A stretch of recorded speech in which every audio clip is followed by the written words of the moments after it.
యోగి యోగ చిత్తుడై బాగా యోగాన్ని ఆచరిస్తూ ఉంటాడో అటువంటి ఆ యోగ సాధకుడు వందలాది జన్మలు గడిచినా కూడా యోగ సిద్ధి నుంచి చ్యుతుడు కాడు.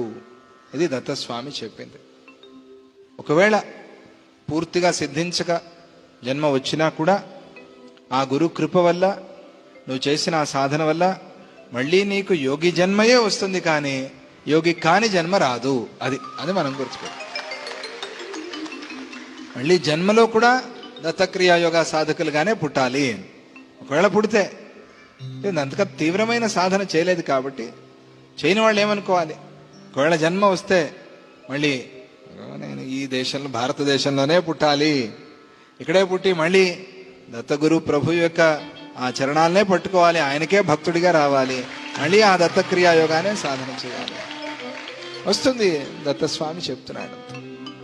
ఒకవేళ మళ్ళీ జన్మ వస్తే స్వామి ఆ యోగ సాధకుడిగానే పుట్టించు, ఆ యోగ సాధకుడిగానే పుట్టేలాగా అనుగ్రహించు అని స్వామి ఎన్నటికీ కింద స్థాయికి జారిపోవటం అనేది ఉండదు.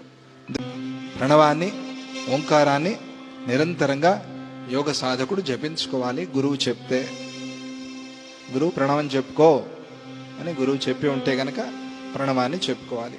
ఓం నమః ప్రణవార్థాయ, ఓం నమః ప్రణవార్థాయ శుద్ధ జ్ఞానైకమూర్తయే, నిర్మలాయ ప్రశాంతాయ, దక్షిణామూర్తయే నమః, దక్షిణామూర్తయే నమః, దక్షిణామూర్తయే నమః, దక్షిణామూర్తయే నమః, దక్షిణామూర్తయే నమః, దక్షిణామూర్తయే నమః, దక్షిణామూర్తయే నమః, దక్షిణామూర్తయే నమః. ప్రణవాన్ని సామాన్యంగా బయట ఉచ్చరించకూడదు, గురువుల ఉపదేశం లేకుండా ఉచ్చరించకూడదు. ప్రణవాన్ని ఉచ్చరించడానికి చాలా పవిత్రత కావాలి. మనలో ఉండే పవిత్రత సరిపోదు కనుక యతులకి మాత్రమే కేవల ప్రణవాన్ని ఉచ్చరించే అధికారాన్ని వేదాలు శాస్త్రాలు చెప్పాయి.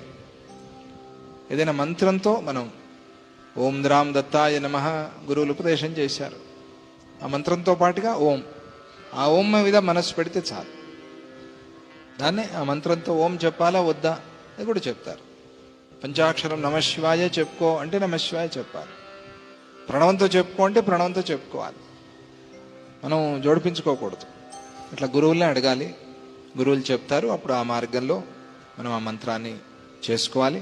ఆ ప్రకారంగా నిర్గుణమైన పరమాత్మను ప్రత్యక్షం చేసుకోవటానికి మహాపుణ్యాన్ని ప్రసాదించేటువంటి ఆ ప్రణవాన్ని ఓం అనే అక్షరాన్ని జపించాలి, దాన్నే అధ్యయనం చేయాలి, ఆ ఓంకార స్వరూపాన్నే నిరంతరంగా శ్రవణం చేయాలి అని కూడా చెప్తూ ఉన్నారు.